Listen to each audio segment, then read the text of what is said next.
in a real humble way, in a real grateful way, because I know you all um, are really many times the those that bring teachings and bring healing and bring opportunity and bring blessings to families.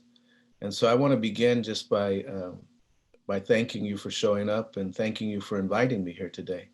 Um, I was taught early on that when we would, anytime we would gather, we'd get in my dad's car. He had a Buick, and back then, before the seatbelt laws, you could take all your kids with you. Now you have to choose. Hey, you got to stay home. Don't, the social worker comes, don't answer the door though. But so he'd take us all with us, and one of us would lay on that window spot way on top, and sit on the floorboard, and but as my dad was taking us to one of our relatives' house, he would scold us. That was his discipline. He'd scold us before we even did anything wrong. And he would say to us, he says, "Remember when you walk in that house, before you run and play, you got to hug and kiss everybody, you know." And we hated it, man. It took half an hour to get in the door. I wanted to go play. I wanted to go do what I wanted to do. And my dad said, "No, no, you got to do this." And I didn't understand the significance of just greeting, just that acknowledging of one another, that way. Um, just, because you pass everybody and they greet you and they see you, they see you, So what I wish I could do is that I could really see you and be in front of you and acknowledge you. Because one of the things that I've been taught by my grandma is that everyone, is sacred. And I grew up in a home that was kind of chaotic, a lot of noise, a lot of kids around, 8, 10 kids in a 2-bedroom house, and always a baby crying all the time.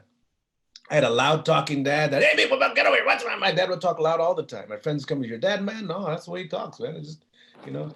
But I tripped because probably a social worker to come to my house. We better send him to anger management. No, that's when my dad was fine. He talked loud. So I grew up in a noisy house. But what the blessing that I had is I lived with grandmas, and I lived with 2 grandmas, and not both at the same time. You don't put 2 grandmas together. But the one that lived with me the most, my little grandma, um, she only spoke Spanish and she spoke her native language too. But she did some things that I thought were very strange to me. She'd get up really early in the morning, like 4 o'clock in the morning. To me, that's crazy. "Grandma, why don't you sleep? You don't have to go to work. You don't have to go to school. Why don't you sleep? I got to get up. I don't." And she every morning she get up at 4 o'clock in the morning, and I didn't understand why. Why she needed to get up so early. It's one of the reasons it was the quietest time of in our house. But she'd get up every morning, and um, and she'd do the same thing. There was a little hole in the wall in the hallway, and on the floor below that hole in the wall there was a pillow. And in that hole in the wall, my grandma had her candles and her sacreds, and she would kneel down there. And every morning, she would connect. And every morning, she would pray for all of us. And every morning, she would ask for strength. And every morning, she would ask for blessing. And then after, and then after she finished that, she'd come to the room where all of us kids are sleeping, and she'd bless us each individually. And I used to hate it. Sometimes like 5:30 in the morning, she said, "Grandma, why are you waking me? I was having a good dream. You messed up my dream, Grandma." "Ah, be quiet. Let's go back to, why you gotta bless me? You blessed me last night before I went to sleep. Is it still good for now?" "True. And then when I go to school, you're gonna bless me. Why do I need so many blessings? What, God, why do I need so many blessings, Grandma?" "Ah, be quiet. Just you don't understand." And I didn't understand. I didn't understand.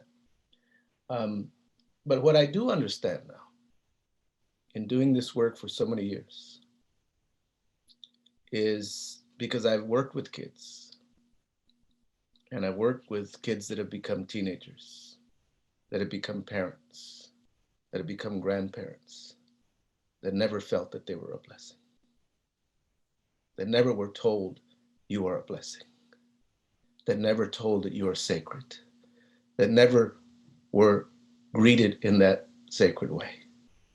And so I know the significance of, even you stepping in a home and working with families, the significance of helping them to see the blessing in being a parent, the blessing in raising children.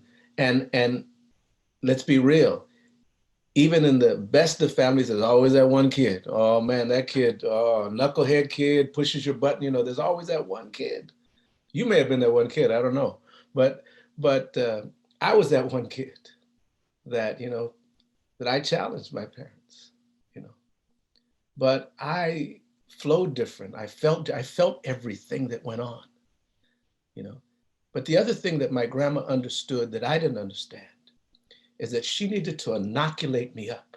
She needed to bless me up. She needed to put that energy around me that you're sacred, you're a blessing, you're sacred, you're a blessing, because she knew as soon as I stepped into the world that they were not going to see me like that. That just because of the way I looked and the way they saw me, that right away they were going to be afraid of me or want to lock me up or kick me out or suspend me or deport me or whatever. And I remember walking in stores in which as soon as I walked in, security would follow me. I remember walking down the street and getting these eyes looked not only on me, but on my family. And then I began to understand why my grandma needed to bless me up like that. And it wasn't only me she blessed up. See, my grandma was kind of a community grandma. She was only like 4'10", could not speak a word of English, but she could cook. And that food draws a lot of people, and it especially drew my best friend Tyrone Mosley. Now Tyrone was my best friend, and he used to come around lunchtime. Now I don't know why he came around lunchtime, but he come around, Jerry, you want to play? Man, Tyrone, you just want to eat my grandma's food. No, I want to play, man. You want to play? Oh yeah, come on, let's play. And then my grandma would come out the house, pues ¿quién quiere comer? Which means who wants to eat? Tyrone raised his hand like that. I don't know where he learned Spanish from, because there were no ESL classes. And she said, well, pásale, mico, and which means come in, my son. She called him my son, because in my grandma's eyes, well, that was her child too. And she sat him down and put a plate in front of him and then prayed on all of us, including Tyrone. Right. And but so then we would go to his house. And this is where the cultural difference came in, because he didn't have a little grandma. Tyrone had a big grandma. She was a big lady. And she didn't call me Miko, she called me baby. Come here, baby. You know, and Miss Mosley had a cane and she didn't play. And she knew about consistency and follow through. You didn't play it, she consistently followed through on you, right? But when I'd walk to her house to pick up Tyrone from school, she'd bless me up too. She says, bless you, baby, bless your child. You be good today, okay? You make Grandma Mosley proud. She said, your Grandma Mosley, like I was hers. And I remember one day, because things happen in homes. I grew up in a family that, went through some of the very same things that, and I didn't understand. My parents were wounded too, because of all the racism, discrimination, and all the stuff that affects you. It affects your body. It gets into your system. It changes your mood. It doesn't make you feel like a blessing or competent even as a parent. And I remember one night my parents were fighting because my dad lost his job. And for my father, work was everything. That was his essence. And my mom was, when are you going to get a job? You need to, and I heard them fighting in the other room. And when you hear your parents fighting, you don't sleep. And so I didn't sleep all night. And when I went to pick up Tyrone, the next day, Miss Mosley was sitting right there on the porch. And she got up. She had a hurt hip. That's why she walked with a cane. But she got up from that chair and came to the end of the porch and looked at me and says, hey, Jerry, what's the matter, baby? Nothing. What's wrong? Nothing. And then she looked at me and says, that's okay. I know. I know. She didn't need to do an assessment. She didn't need to do an intake. She didn't need to do any kind of systematic evaluation, because she was connected to me in my spirit. And she knew. And she says, that's okay, baby. Sometimes things are hard, even in your family. But what I want you to know is you're a good child. You're a blessing. and you want a mind. She told me, you want a mind. You know, one of the biggest fears for children is nobody wants them. They're not connected to anybody. Nobody there support. And Miss Mosley, who did not have any degree or credential or any type of certificate or no evidence-based practice, helped this little boy. And she says, that's okay. You always got a place here. And you know Miss Mosley can cook, so you can eat some of my food too. And then she went inside and got me a cookie, and man, that took care of everything. That chocolate chip cookie, I still love chocolate chip cookies today. And so I share those teachings with you because what we do sometimes is very fundamental. And we forget because we're so busy looking at all the other things that are in our scope of work or in our plan or whatever. Sometimes it's just walking and acknowledging somebody as a blessing. Seeing through the woundedness, seeing through the fear, seeing through the past trauma in order to reach to the sacredness of that child and that blessing and reminding them that in spite of all this, and it's not just the child, because it's parents too.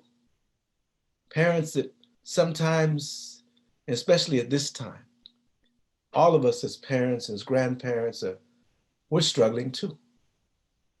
When our kids say, how long is this gonna last? You know, my little granddaughter, Naya, she had a birthday in July and we're gonna have a little party for her just for those, you know, around in the house. And she asked my daughter, she says, Mama, is COVID gonna be over by my birthday?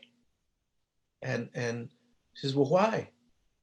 Why do you wanna know? Well, I just wanna know if COVID's gonna be over by my birthday. Why? She says, because I want to hug my tata. I want to hug my grandma. I want to hug my cousins. I want to hug them. Can I hug them then? See, and the children know. The children know the significance of connection, the significance of that love, of that blessing. And now we're learning how to do it virtually. You all extended your hands to me. And I felt it, you know.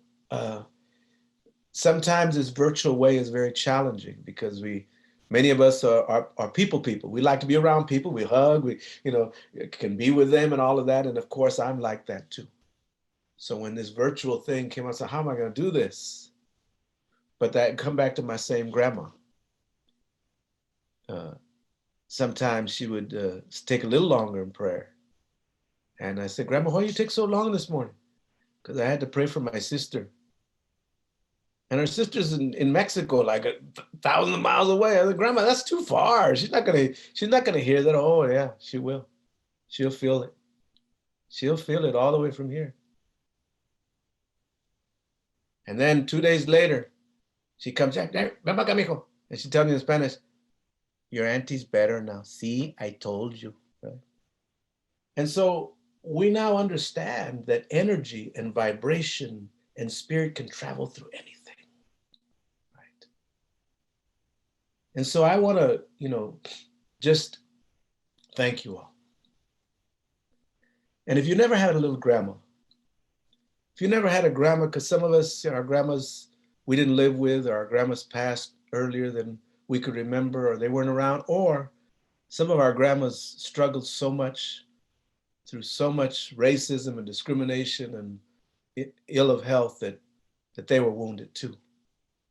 Because I had my other grandma that was not that loving grandma. She was the mean grandma. She would slap you on the head and stuff like that. And I knew my grandma was wounded that way. And so you may not have had that loving grandma. So if you never had that grandma, let me channel her for you. That grandma that wanted to say to you, to each of you that sits right here, that you are a blessing and sacred just the way you are. And that your grandma is so proud that you would extend your love and your teachings to families to keep them whole, to keep them together, to keep them healing, and to keep them on this sacred path. In order for this world, because we're in a transition, we're hurting right now. This world is hurting. You can put borders, you can put all kinds of, no. This pandemic says, guess what? We're all interconnected. We're all connected. In my Mayan language, there's a term called en la quech. And that en la quech in Spanish means tú eres mi otro yo. In English, it means you are my other me. It means when you hurt, I hurt. But it also means when you heal, I heal. When you succeed, I succeed. And when you help families, you're helping all of us. So with that, I just want to thank you and for the work that you do, for who you are, for the blessings that you share with families. And know in these 2 days that the people that are coming together to co-create, this is the time of transformation. Let's vision and really co-create a reality that is about love, is about trusting one another and connecting all across boundaries and borders and gender and culture, is one that respects people as sacred all across the board, and that recognizes that everybody has dignity in their way. I want to thank you and wish you a blessed day. I'll see you tomorrow morning as we do some reflection, but thank you all very, very much and have a wonderful day.